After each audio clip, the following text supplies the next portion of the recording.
नमस्कार मंडळी. तर आज आहे रविवार आणि म्हटलं रविवारी आमच्या ना मनसरचा आठवडे बाजार असतो. तर आठवडे बाजार म्हटलं ना तर ह्या बाजारामध्ये जे आठवडाभरात जे काही मिळत नाही ना ते सगळं एका बाजारात मिळतं, म्हणूनच त्याला असं वाटतं की आठवडे बाजार म्हणतात. तर मला रानभाज्या पाहायच्या होत्या आणि काही घ्यायच्या पण होत्या. त्यासाठी मग मी म्हटलं जरा आज बाजारातच जाऊन फेरफटका मारून येऊ. तर इथे पाही वेगवेगळे कानातले पाहिले जरा, पण ते फारसे काही आवडले नाहीत. ह्या आजींकडे मस्त भेंडी होती. पहा ना, नवीन नवीन प्रकारच्या त्या चपला, मेथी आणि कोथिंबीर तर एवढी बाजारात आलेली होती ना की कोणाकडनं घ्यायची आणि किती घ्यायची हा प्रश्न पडला.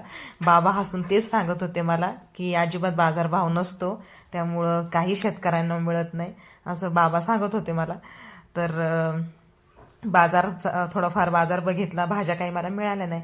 तर इथे पहा, मी गणपती आलेले आहेत, आता गणपती बाप्पा लवकरच येणार आहेत. तर इथे गणपती बाप्पांच्या एका स्टॉलवर आले होते मी.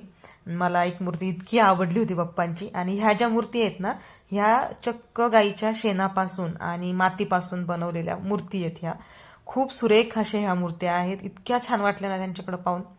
तर मी पण विचार केला की त्यातली एखादी बुक करावी, पण आता सगळ्यांचा विचार करून किंवा सगळ्यांना काय वाटतंय हा विचार करून करावं. ही जी ताई आहे मानसी निगोट, हिचा हा स्टॉल आहे मंचरला. तिच्या स्टॉलचं नावच गोमय असं आहे. तर ती मला तेच माहिती सांगत होती. तर किती सुंदर सुंदर बाप्पा आहेत, अगदी छोटेसे. पाण्यात जेव्हा आपण विसर्जन करू त्याचं, तर ते अगदी घरगुती पद्धतीने विसर्जन होऊ शकतं. आणि हीच ती मूर्ती आहे जी मला खूप खूप आवडली.